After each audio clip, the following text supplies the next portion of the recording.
Hey fellas. So as I stated before, gonna give you just like a simple kind of gaming vlog for this week. Like on top of waiting for my brother's Paper Mario game to come for his birthday this weekend, and it might be here on Tuesday, but it'll be I've early response to it seems to be quite positive. While some are split on some of the changes to gameplay again.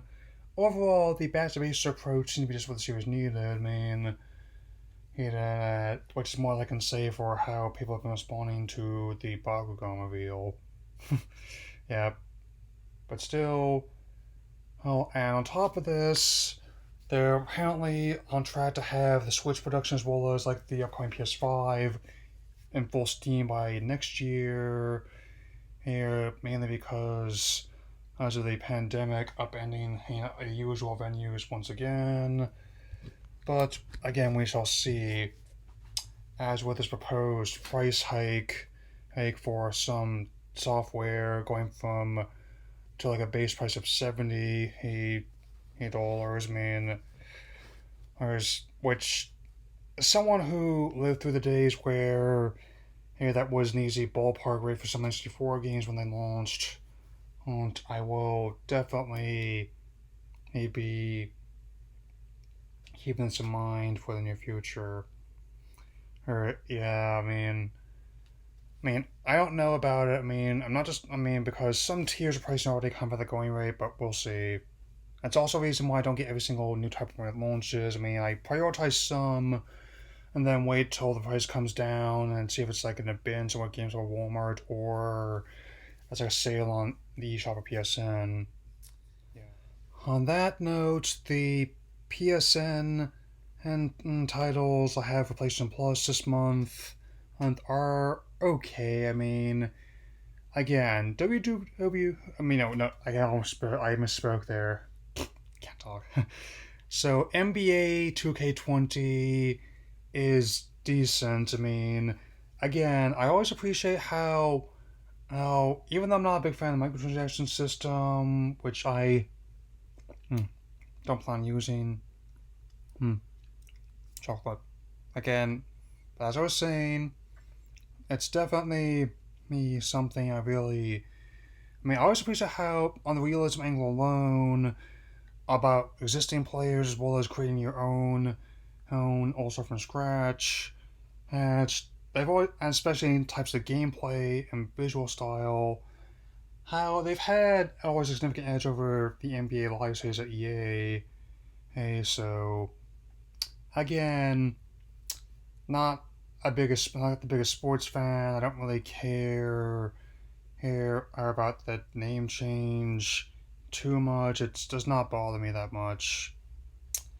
But at the same time, the other three title I was kind of reluctant about before I decided to play it like this because I wouldn't have. I actually want. I don't know other people I wouldn't have bought it otherwise or otherwise played it if I hadn't gotten it for free.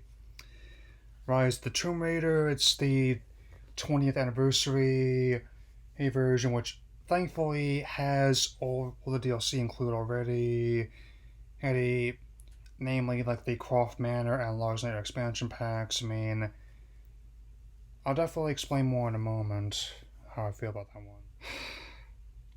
I mean, I've mentioned before that I have not been the biggest fan of how the reboot Who trilogy handled Laura's character. I really don't think that this franchise was one of the ones that needed the whole gritty reboot treatment since it's at least better than Angel of Darkness was since that was the last time and they tried that kind of approach and it didn't really pan out and also the lot of gameplay issues as well.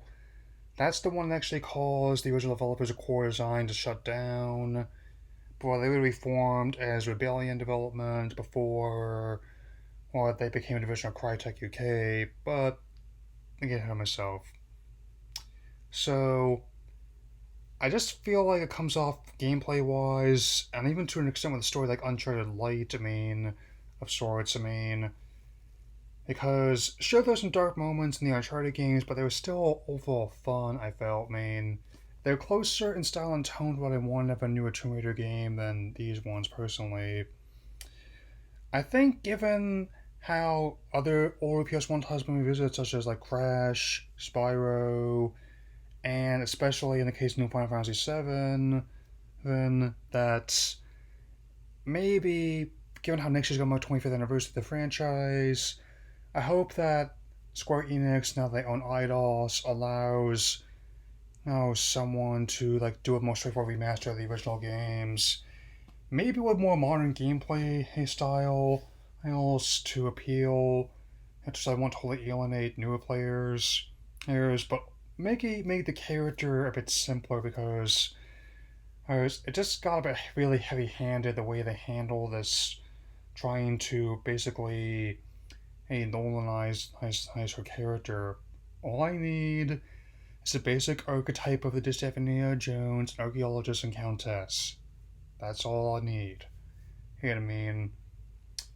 It's interesting because Laura's Nightmare, where you're just killing zombies and shooting in skulls and Croft Manor, that actually ended up being the most fun part. I mean, I'm not sure if they even wanted to make the series, but they just kind of had it in their lap. And I also wouldn't object if they wanted to do some sort of Gex either, where they or like do like a whole Reignite trilogy or Ensign trilogy, like the first three games.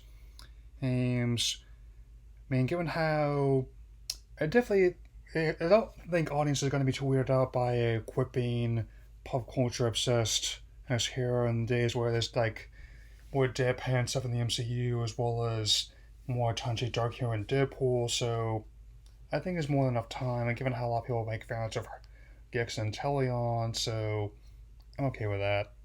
Yeah. Regarding the Nintendo side of things, and I'm still logging quite a bit into what I've got. I mean, especially in the case of Min and Smash, Animal Crossing, and Ninja, as well as training for the last battle against and mustering of armor. I mean, we got at least three new games for the Nintendo Online services. I mean, I'm gonna start with the one NES title. I mean, The Immortal. Yes, I saw James look at it. It was probably one of my favorite views of the past year, given like especially filming it, including the game footage and editing in a way that was like it was all in one continuous shot there. I mean, I always kind of like that technique of filming.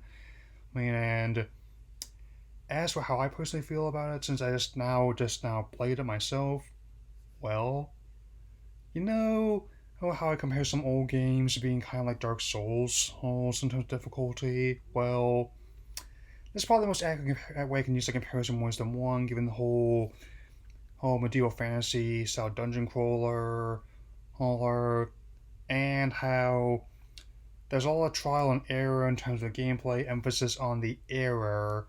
I mean, since it takes a while to figure out the controls and how to navigate some of the traps in the dungeon, because it's like on the overworld, you're actually more likely to get killed than you would on the when in combat, since that was actually easier to figure out than I thought it would be. And I know that due to the limitation was the Nintendo stance at the time, I'm I'm but the NES version is not as well known as the PC or Genesis versions, but I will agree that the music is also quite good. I mean, they made some really good use of the NES's sound capabilities. I mean, and like to submit like a lot of other games that time frame, it is tough on the surface, especially with this particular world difficulty. But much like the modern and stuff like Dark Souls and Bloodborne, it can be done with a matter of patience and persistence.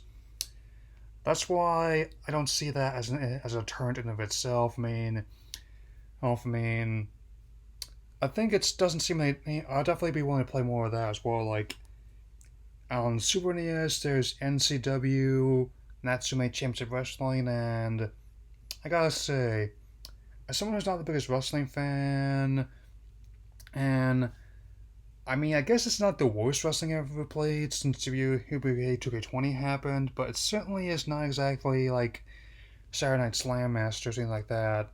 I keep hoping that they would try and remaster that at in HD for Capcom. I mean, they already did the Street Fighter games a bunch, so I'd appreciate that. It's even got Mike Hager from Final Fight in there, so it does make sense to me given how they used Jesse the Body Ventura as a reference point, even though his whole transition from wrestling to who being a governor.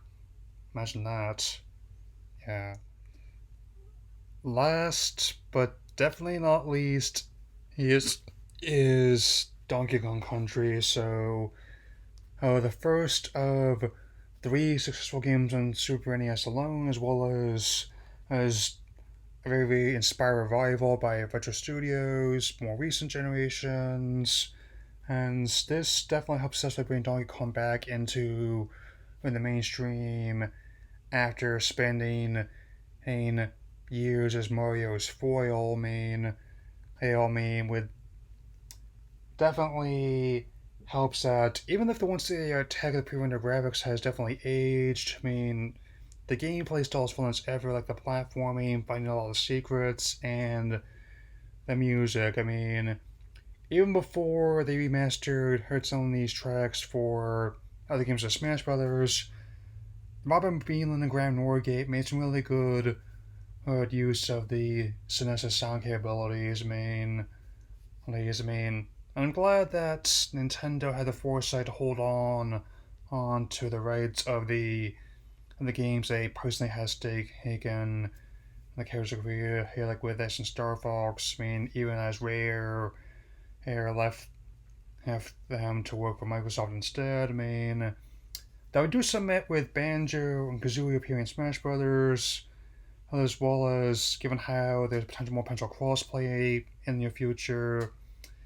I may see this as a sign that the two are once again willing to man bridges. It's not even the first time this happened. I seem to recall that Square is falling out over the development of Final Fantasy VII was very well documented, and they jumped ship to Sony after that as well. I can look at it like this as well.